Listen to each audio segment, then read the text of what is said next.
Hello नमस्कार। Again welcome back to our series, जिसमें ये हमारी सेकंड सीरीज़ है। इससे पहले हमने कुछ क्वेश्चंस बायोलॉजी के डिस्कस किए हैं जो हेल्पफुल हैं for NEET, +1 class, +2 class, nursing के लिए भी, फार्मेसी के लिए, या फिर जितने भी कम्पिटिटिव एग्ज़ाम्स होते हैं जिनके लिए बायोलॉजी ज़रूरी है उनके लिए बहुत ही इंपॉर्टेंट क्वेश्चंस हैं ये। तो देखिए, हमारा फर्स्ट क्वेश्चन आज का है, protein coat of virus enclosing nucleic acid is called. तो देखो, सबसे पहले तो हमें वायरस के बारे में थोड़ा सा पता होना चाहिए कि वायरस क्या है। तो virus is a obligate parasite. Virus क्या है?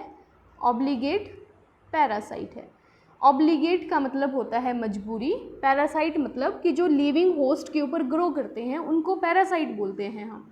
ठीक है, तो वायरस की मजबूरी है कि इसको एज अ पैरासाइट ही रहना पड़ेगा, ऐसे वायरस सर्वाइव नहीं करता है।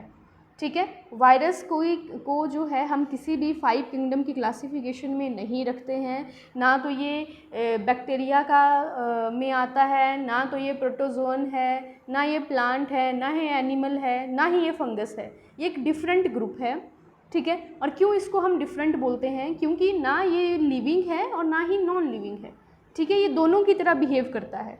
ठीक है, मैंने बोला कि वायरस ऑब्लिगेट पैरासाइट है। ये लिविंग की तरह भी बिहेव करता है और नॉन लिविंग की तरह भी बिहेव करता है। ठीक है, जब वायरस को लिविंग बॉडी मिलेगी तो वो बिहेव करेगा एज अ लिविंग, और जब उसको नहीं मिलेगी तो बिहेव करेगा नॉन लिविंग। ठीक है, ऐसा क्यों है? ये जो नेचर है वायरस का, ये क्यों है? क्योंकि वायरस में कोई सेल वॉल नहीं होती है, एक प्रोटीन की कोट प्रेजेंट होती है। ठीक है, जिसको हम बोलते हैं कैप्सिड। ठीक है, और वायरस के अंदर इस तरह से मान लो ये प्रोटीन की कोट है, कैप्सिड है, और न्यूक्लिक एसिड इसके अंदर प्रेजेंट होता है। और आपको पता है न्यूक्लिक एसिड 2 तरह का होता है, एक डीएनए और दूसरा होता है आरएनए। ठीक है, तो वायरस एक ऐसा ऑर्गेनिज्म है जिसमें न्यूक्लिक एसिड तो होगा, लेकिन ईदर डीएनए होगा या तो आरएनए होगा, कभी भी दोनों नहीं होंगे। ठीक है, या तो वायरस में डीएनए प्रेजेंट होगा या आरएनए प्रेजेंट होगा, कभी भी दोनों प्रेजेंट नहीं होते हैं। यही वायरस का जो है वो बिहेवियर है। इसी वजह से हम इसको ऑब्लिगेट पैरासाइट बोलते हैं, और ना ही इसको लिविंग में इंक्लूड करते हैं, ना ही नॉन लिविंग में इंक्लूड करते हैं। ठीक है, उसके बाद देखिए हमारा नेक्स्ट क्वेश्चन है, स्क्यूटेलम इन कैरियोप्सिस रिप्रेजेंट। तो देखो, कैरियोप्सिस अगर आपके लिए न्यू वर्ड है, मान लो ये आपको पेपर में क्वेश्चन आता है, आपने कैरियोप्सिस किसी प्लांट का हो सकता है साइंटिफिक नेम हो, आपको नहीं पता हो, लेकिन आपको स्क्यूटेलम का आइडिया होना चाहिए जो बेसिक है। स्क्यूटेलम जो है, आपको पता है हमारे पास 2 तरह के फ्लावरिंग प्लांट्स होते हैं, एक होता है मोनोकॉट, एक होता है डाइकॉट। मोनोकॉट में 1 कॉटिलिडन होता है, डाइकॉट में 2 कॉटिलिडन होते हैं, और मोनोकॉट के कॉटिलिडन को ही हम प्यार से बोलते हैं स्क्यूटेलम। तो स्क्यूटेलम क्या है? एक कॉटिलिडन है जो प्रेजेंट होता है कैरियोप्सिस में। अब कैरियोप्सिस एक मोनोकॉट ही होगा क्योंकि स्क्यूटेलम की बात हुई है, और scutellum is a word which represent cotyledon. Is it clear? उसके बाद नेक्स्ट क्वेश्चन हमारा है, the chromosomes appear as a thin thread in. बोल रहे हैं कि जो क्रोमोसोम्स हैं वो थिन थ्रेड की तरह कब अपीयर होते हैं। तो ये चीज़, ये क्वेश्चन कहाँ से बिलोंग करता है? ये क्वेश्चन बिलोंग करता है सेल साइकिल और सेल डिवीज़न से। ठीक है, तो यहाँ पे जो फेजेस दी गई हैं ये दी गई हैं मियोसिस की। आपको पता होना चाहिए कि हमारे पास 2 तरह की सेल डिवीज़न होती है, एक मियोसिस, एक माइटोसिस। माइटोसिस में क्या होता है, क्रोमोसोम का नंबर सेम रहता है। जब सेल डिवीज़न हो रहा है तो मान लो इसके पास अगर 46 क्रोमोसोम हैं तो इसके जो डॉटर सेल बनेंगे उनमें भी 46 और 46 ही होंगे। This is mitosis. Equational division है, मतलब इक्वल नंबर ऑफ क्रोमोसोम्स रहेंगे।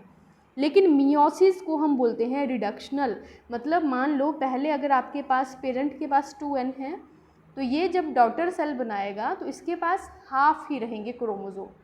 और मियोसिस जो है वो 2 फेजेस में होती है, एक होती है मियोसिस 1, उसके बाद अगेन मियोसिस होती है और उसको हम बोलते हैं मियोसिस 2।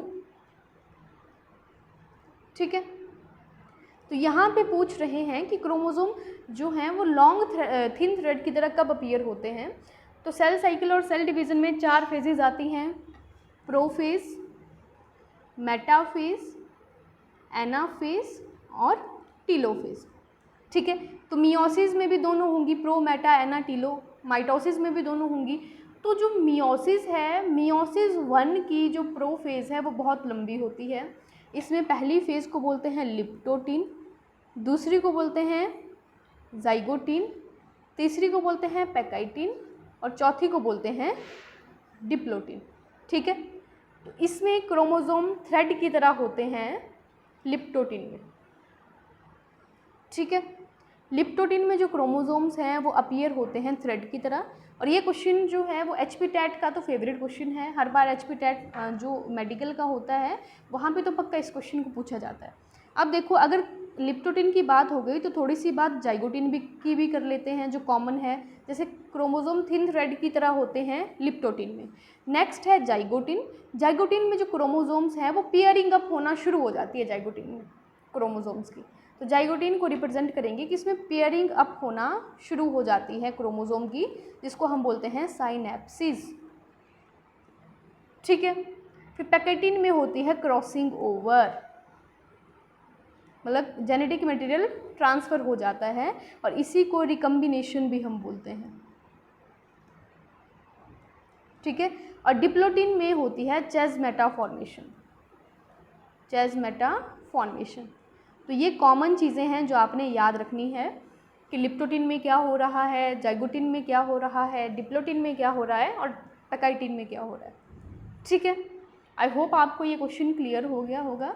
और यहाँ से आपके 3-4 क्वेश्चन और बनेंगे जो मैंने आपको रिवाइज करा दिए। अब देखो, हमारा नेक्स्ट क्वेश्चन है the inhibitory effect of oxygen on the rate of photosynthesis. देखो, इतना इजी क्वेश्चन है और ऐसे घुमा के पूछा गया है। बोल रहे हैं कि जो ऑक्सीजन फोटोसिंथेसिस को कैसे इनहिबिट करती है। ठीक है, तो मेनली यहाँ पे इनडायरेक्ट वे में क्वेश्चन पूछा है और बात हो रही है फोटो रेस्पिरेशन की। किसकी बात हो रही है? फोटो रेस्पिरेशन की बात हो रही है। ठीक है, फोटो रेस्पिरेशन को हम C2 साइकिल भी बोलते हैं और इसी को वारबर्ग फिनोमिना भी बोलते हैं। ठीक है, इसमें क्या होता है, प्लांट जो हैं हाई टेम्परेचर की वजह से, ठीक है, ऑक्सीजन एक्सेल करने के बजाय, मतलब कार्बन डाइऑक्साइड को लेने के बजाय ऑक्सीजन को लेना शुरू कर देते हैं। ठीक है, अब देखो, प्लांट्स का काम है कार्बन डाइऑक्साइड को लेना, ऑक्सीजन को छोड़ना। अब प्लांट इसको छोड़ के ऑक्सीजन को लेना शुरू कर दे तो प्लांट की जो वाइटल एक्टिविटीज़ हैं वो नहीं होंगी। तो वही यहाँ पे होता है कि प्लांट की जो फोटोसिंथेसिस है वो डिक्रीज़ हो जाती है। ठीक है, आज के लिए इतना काफ़ी है। Thank you. आई होप आपने ये सीरीज़ एंजॉय की। अगर आपको ये अच्छा लग रहा है तो आप इसको लाइक करें, शेयर करें, सब्सक्राइब करें। That's all for today.